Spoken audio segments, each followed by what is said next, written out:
এবারের এসএসসি পরীক্ষার কেন্দ্র নিয়ে উদ্বিগ্ন অভিভাবকরা। কেন্দ্রে কেন্দ্রে সিসিটিভি ক্যামেরার আধিক্যে কিছুটা আতঙ্কে ছাত্রছাত্রীরাও। তবে তাদের নির্ভয়ে পরীক্ষা দিতে বলছে বোর্ড। অন্যদিকে শিক্ষাবিদরা বলছেন শিখন ঘাটতি নিয়ে পরীক্ষার টেবিলে বসতে হচ্ছে, তাই চাপ বোধ করছেন শিক্ষার্থীরা। এ ব্যাপারে বিস্তারিত রিপোর্ট করেছেন ফরহাদ বিন নূর। প্রত্যেকটি প্রতিষ্ঠানে সিসি ক্যামেরা লাগাতে হবে, নকল আর হবে না।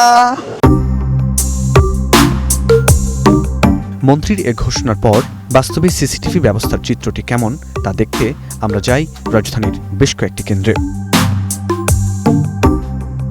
নকল বন্ধে সবখানেই বসেছে ক্যামেরা, কোনো কোনো শ্রেণীকক্ষে একাধিক, যেন নীরব প্রহরী।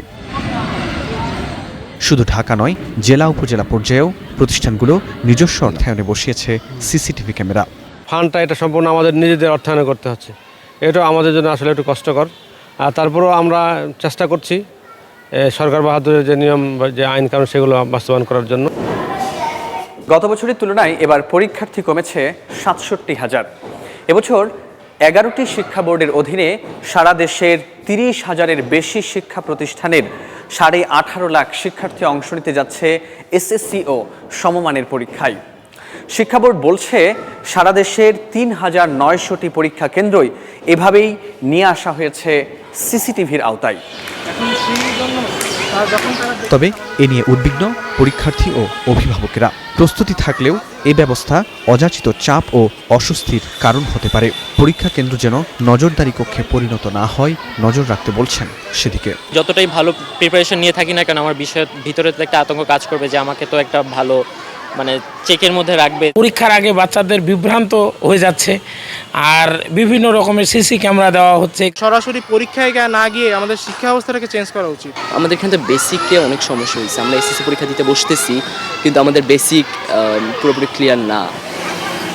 করোনার পর জুলাই আন্দোলন, কারিকুলাম পরিবর্তন থেকে সিলেবাস সংক্ষিপ্তকরণ, সব মিলিয়ে এবারের পরীক্ষার্থীরা শিখন ঘাটতি নিয়েই পরীক্ষার টেবিলে বসছেন বলে মনে করছেন শিক্ষাবিদরা।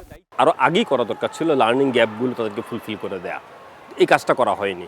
তো এখন যে জিনিসটা করণীয় আছে যে বেসিক জায়গাগুলো থেকে প্রশ্ন করা, অর্থাৎ পরিধি না বাড়িয়ে মূল জিনিসগুলো তারা শিখলো কিনা সেই জিনিসগুলো যাতে অ্যাসেস করা যায় সেই জায়গাটায় মনোনিবেশ করা। তবে এতে আতঙ্কের কিছু দেখছে না আন্তঃশিক্ষা বোর্ড সমন্বয় কমিটির সভাপতি। শিক্ষার্থীদের নির্ভয়ে পরীক্ষা দেওয়ার পরামর্শ দিয়ে তিনি বলছেন পর্যালোচনার জন্য এসব ফুটেজ সংরক্ষণ করা হবে, থাকছে না সাইলেন্ট এক্সপেলড।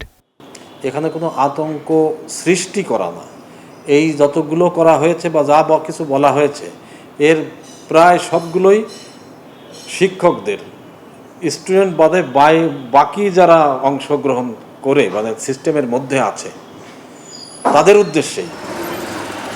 এদিকে পরীক্ষা কেন্দ্রের ২০০ গজের মধ্যে বহিরাগতদের চলাচল নিষিদ্ধ করেছে ঢাকা মহানগর পুলিশ। পরীক্ষা শুরু হচ্ছে মঙ্গলবার। ফরহাদ বিন নূর, স্টার নিউজ, ঢাকা।